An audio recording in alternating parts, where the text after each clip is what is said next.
Hey everyone, and welcome back to my channel, and welcome to day 2 of Bookmas. I'm using today to go over the 23 books that I read in November.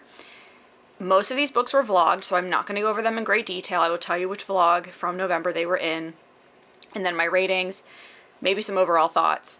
But if you want more details on them, you will have to watch the vlogs, or else this will be a very, very long video. I actually kind of hate filming these videos because I have to like disassemble my bookshelves. I have to take all the books off that I read and then put them all back, and it's a pain in the butt, and it's only a few books, so oh well. Let's get started. Hey, Editing Emily here. I forgot to do my stats, so I'm throwing that in now. I said 23 books, but that ended up being 10,560 pages. I read 11 fantasy, 7 romance, 2 nonfiction, and 3 thrillers, and then my average rating turned out to be around like 4.0 almost exactly. So forgot to put that in there earlier, so there's the stats for the month. The first vlog of the month was 5 books. I was reading 6 at the time. I will briefly mention the nonfiction that I was reading that was not included in the vlog, but the first book that I read was Bride by Ali Hazelwood. Loved this book. One of my favorites of hers, I have to say. I liked the paranormal aspects to it. I liked the romance. I do hope there's a second one. She did kind of set it up for that. But overall, 4.5 stars, 1 spice. Then I read The Do-Over by Lynn Painter. Again, a very fun, good time Lynn Painter romance. YA, so it is just very lighthearted and no spice, really.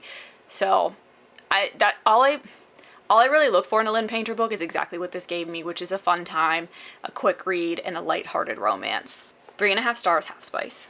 Then I read Magnolia Park's Into the Dark. This is the final Magnolia and BJ book, and this caught me up on the Magnolia Parks universe.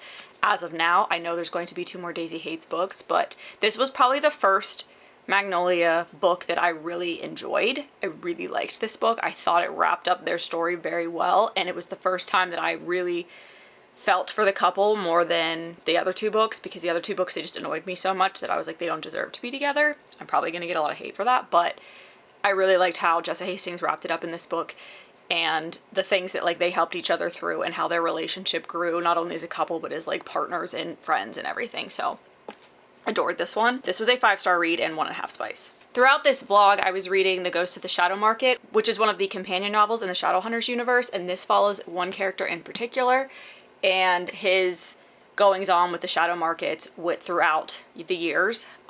He does interact with a lot of the other shadow hunters from each of the different series in this as well, so you do get a little bit of everybody, but a shadow market is basically this like downworlder, outdoor bazaar kind of thing where people sell things and that may be up and up and may not be, and that's just where the downworlders do their business. And there were enough stories to tell, and they tied into the other books that she made short stories about it. So this was okay. I don't love the character that this followed, so that didn't really help. But I still give it 4 stars because I got my other characters as well, and half spice. And then I not only finished the Grishaverse, the King of Scars duology, but I also finished Leigh Bardugo's backlog with this book, and that is Rule of Wolves. This follows Nikolai and Zoya and what is going on in their lives after all the other books in the Grishaverse, and this does wrap up the universe very well. You do get a lot of the other characters in this. I think this was an excellent ending to the Grishaverse. I assume it's going to be the last book because she hasn't released any recently, so I would assume if there were going to be other ones, we would know by now. So really enjoyed this. Thought it wrapped up everything really well. I do recommend reading all of the books if you want to read this duology to get the best experience, but you don't have to. 4.25 stars, 0 spice. And then the nonfiction that I was reading was Kamala Harris's The Truths We Hold. The second vlog of November started off with Adrienne Young's Spells for Forgetting, and I really enjoyed this book a lot more than I thought I would. The atmosphere was perfect for this time of the year. The story was good. The relationships in the story were good. Everything was done so well, and there was just enough magic, but just enough real aspects of it to make it believable, and it makes me want to read more of her books. So 3.5 stars, half spice. I read Tara DeWitt's Funny Feelings in that blog as well. This is my first book by this author, and I will definitely be reading more. I really enjoyed this. I thought it was a good low spice romance that was a single dad trope that I did actually really enjoy because of her relationship with the daughter, and the way that the couple handled things is something that I do appreciate every once in a while in my romance novels, is having a couple handle their problems as adults. I like the drama, but not all the time. So 4 stars, 1.5 spice. Then I read the first book in the Last Hours trilogy, which is the final trilogy I needed to read in the Shadowhunters universe. And this follows a group of Shadowhunters from the London Institute in the early 1900s. And this is the children of the people from the Infernal Devices. Again, I talk a lot more on these in my other vlogs, so if you want to hear my thoughts and feelings on this. I will also have a bookmas video that just talks about the Shadowhunters universe now that I've completed it. So if you want more thoughts on that, watch that video. 4.5 stars, half spice. Then I read Ashley Elston's First Lie Wins. This is a very interesting novel about a woman who, I don't really know how to describe what she does, but she changes identities for her job constantly. And this kind of is the book where everything comes back and tries to take her down, because all of her like past identities and everything tried to take her down. And I really enjoyed it. I kind of knew what was happening. Like the big twist at the end wasn't really a big twist, but it did not impact my enjoyment of this book. I still really enjoyed it. So I gave this 4 stars and half spice. And then my favorite book of the month, and possibly top contender for the year, is Redeeming Six by Chloe Walsh. I love Joey and Aoife so much, and this book, while it was a monster, was so well done. I can't even. There were a few scenes in here that have stuck with me, and not in a good way, but I just feel like that's how much emotion I have tied to these characters, is that a scene bothered me that much that it was like in my mind and still in my mind to this day. But this did wrap up nicely, and I am going to be reading Taming 7 very, very soon. So I'm excited to see how that wraps into these stories as well. But definitely my favorite book in the series so far. I think it'll be hard to beat it, and definitely a contender for the best book I've read this year. 5 stars, 2 spice. And then moving on to vlog number 3. I started with Our Violent Ends by Chloe Gong. This is the second book in the These Violent Delights duology. Duet. I don't know if they called it duet or duology, but regardless. I really enjoyed this book. This is based on Romeo and Juliet, but Shanghai in the early 1900s, and it was so well done. I don't know why I put this book off for so long. Chloe Gong wrote a perfect Romeo and Juliet reimagining, and I loved it, and I want to read these again now that I'm not so afraid of them, because I thoroughly enjoyed the romance, the storyline, everything about this book. And I do believe I'm going to try to go into the Foul Lady Fortune duet duology next year. We'll see. But there are some novellas in between that I do want to read. But highly recommend this series. It was just so well done. 4.5 stars, 1 spice. Then I read Jane and Edward by Melody Edwards. This was the first book she wrote, but the second book by her that I've read. And this is a Jane Eyre retelling. And again, very emotional read by her. A lot of, I think, romance novels can be driven by lust and attraction more than they can by like cerebral attraction, I guess, and like actually getting to know somebody and liking them for their personality. And I think that this book did a perfect job at that, and I loved it. It was a grumpy, I wouldn't call it grumpy sunshine, but it was like a grumpy reluctant boss. He was just a jerk, and she started to work for him, but was the only one that could ever really handle him, because she has had so much worse happen in her life that the situation she's in now is much better, and she just tolerates it.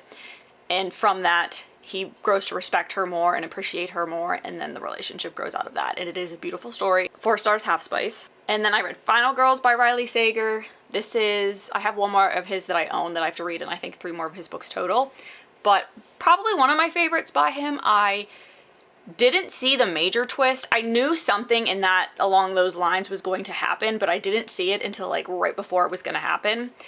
And I like that about it. I think this was the first one that I didn't really see, other than Middle of the Night. That one kind of took me by surprise. But this is about 3 final girls who never really met, but kind of a little bit bonded because of their experiences that happened years apart. And then one of them is found dead. The cops are saying it was a suicide, but they know it's not. So then it's like the murder investigation and what actually happened to her, and how it ties into Quincy, who's our main character, how it tied into her final girl situation, I guess is the best way to say, like what happened to her all those years ago, because she doesn't really remember what happened that night because she has that memory block for tragedy. I don't remember what they call it, but it's basically when your mind just doesn't want to think about what happened because it was so tragic. 3.75, half spice. Then I read the second book in the Last Hours trilogy. Again, like this series a lot, love these characters to death. There was a situation in this book that did make me a little crazy, but all's well that ends well. That's all I'll say. So again, 4.5 stars, 1 spice. And then I was reading a nonfiction throughout this vlog as well, and I did end up kind of skimming the like later half of this book just because I think there was a lot of fluff in it and a lot of things that didn't apply to why I wanted to read the book, and I do talk about that in the vlog. But it is The Trial of Lizzie Borden by Kara Robertson. I do not rate nonfiction books, so I'm not going to rate this, but do know that my thoughts on this are in that vlog. And then the final vlog, which is not out quite yet. It comes out, I think, in a few days. I can't remember the exact schedule that I have these to release, but the first book I read in that was The Ravens by Cass Morgan and Danielle Page. This is a fantasy novel about a sorority of witches and how they grow their sorority and the like different bad things that have happened in previous years, like current years, and things that happened way back when, and how they're all related. And we're following one girl as she's coming to this university for the first time, and she pledges this sorority, and we're also following the point of view of another girl that's been in the sorority. Like, crazy things start to happen to them. People go missing, people are found dead, and they have to figure out what's going on and how it's related to the history of the sorority as well as themselves to prevent everybody from dying. Really enjoyed this more than I thought I would. I actually do have the second book in this, which is The Monarchs, and I do plan on reading that in January, so stay tuned for my thoughts and feelings on that. But did enjoy it. It was a pretty fast-paced, easy to digest fantasy. Some fantasies, I think the world building's a little bit too much, but because this was like urban and in this time frame, you're really just understanding the history of the sorority and the witch coven, and not really the world. So that was nice. 3.5 stars, half spice. Then I read Twisted Hate by Anna Huang. This is the third book in the Twisted series, and this follows Jules and Josh, so Ava's brother and best friend. Ava was our love interest in the first book, and this is a hate to love kind of situation, and they end up having to work together, so they're spending more time together, and then they're like, oh, well, we're just gonna have a enemies with benefits relationship, and then it's a love story. We all know what happens. It grows from there. But some deeply emotional things in this as well. These books are like outrageous because like certain things that happen, you're just like, that doesn't happen. I hope doesn't happen in real life. But the way that like they resolve things and like what some of the people are involved in, it's just very out there. But overall, the relationships that she's written in this have been enjoyable and have been fun. So it's probably not my favorite. I really don't know. I kind of like them all pretty equally. I really like Jules as a character, but this relationship was a little shaky to me at times. I think maybe I'll like it more in the fourth book. We'll see. 3.75 stars and 2.5 spice. Very, very, very spicy. Then I read You Shouldn't Have Come Here by Geneva Rose. The book and the ending felt completely different to me. They felt like two completely different books. I did not like the characters in this book to the point where like I really considered putting this book down. But I did make it through. The ending was interesting, but again, like out of left field to the point where it just felt like two completely different books, two completely different characters. Don't know how much I liked that. I did debate on giving this a 2.75, but I settled on a 3 because it was a good ending for the pain that I had to go through to get to there. And 1 on spice. Then I read The Cinnamon Bun Bookstore, which is the second book in the Dream Harbor series, and I don't have it because my sister is borrowing it, but I loved this one. I thought it was really cute. It was like a relationship coach, but not in the way of like a relationship. Like he was coaching her on how to have fun and enjoy the last few months of her 20s because she was having a little bit of a quarter life crisis because she was turning 30. I understand that. I'm still having mine to this day, but I digress. She starts seeing these like notes pop up in the bookstore that she works at, and everyone thinks it's him because he has like volunteered to help her live out these little like suggestions that are being found in the book on things to have fun. So they end up doing that. They're like friends, and then it goes to like they both definitely are attracted to each other. You know that in the first book, and it goes from there, and it's really adorable. These books, again, I'm just here for a good time, not a long time. So that's really all I want out of these books, and both so far have delivered on that, and I do plan on reading The Christmas Tree Farm right around Christmas this month. 3.75, 1.5. I definitely rated that one considerably higher, I think, than the first one. Then I close out the month with a whole lot of fantasy. So I read Chain of Thorns by Cassandra Clare, which is the third book in the Last Hour series. I did not vlog this, but my thoughts on the overall series are going to be in the Shadowhunters video that is coming out in a few days. So I can't really talk about much that went on in this book because it's obviously the third in the series, but I really enjoyed it. I thought the ending was well done. I thought she wrapped it up well. The things that I had issues with were discussed and figured out in this book as well, so that's always good because I had a really bad feeling she was going to end this in a way that I didn't like. But overall, really enjoyed them. Again, 4.5 stars, 1 spice. All 3 of these books were 4.5 star books for me. And then briefly I'll touch on the Shadowhunters Codex. I read this. It's like the little textbook that they give the Shadowhunters when they're learning how to be one.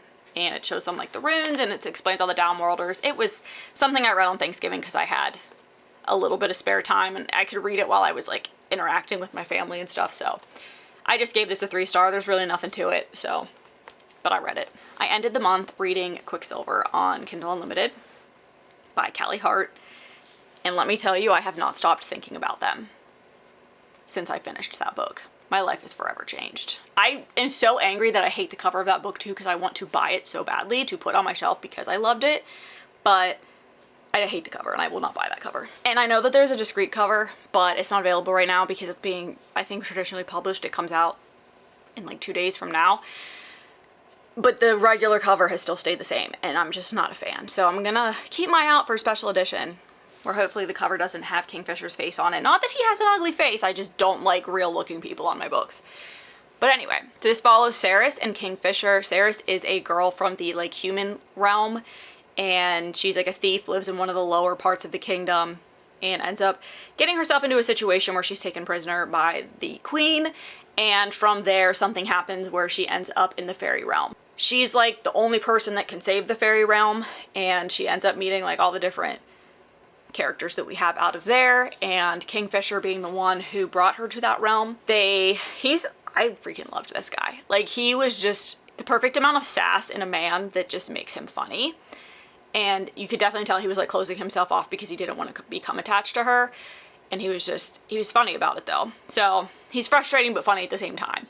And throughout them learning to like trust each other and help each other to get through what needs to happen for her to be able to go back home, there's a love story and I freaking loved it. And it ended on such a good cliffhanger, like enough that I'm okay with how the book ended. I'm not like, I need the second one right now. I want the second one right now because I want to continue the story. But it was enough of a cliffhanger to lead into another part of the story in the next book, but not enough that I'm like, oh my god, like the end of Reckless in the Powerless trilogy. That kind of ticked me off, but I digress. I really enjoyed that book. I gave it 4.5 stars. It may bump up at some point because I literally have not stopped thinking about it. It probably should be at least a 4.75, and I gave it 1.5 spice. So my rating may change on that in time, but what I wrote down was 4.5 stars because that's how I felt at the end of the book. That is all of the books, I believe, for the month. Let me know in the comments what you read this month. What was your favorite book? What was your least favorite book? Just let me know all the thoughts that you have on things that you read. Let me know if you've read any of these books. And I thank you so much if you've made it this far in the video, and I hope to see you all for Bookmas Day 3.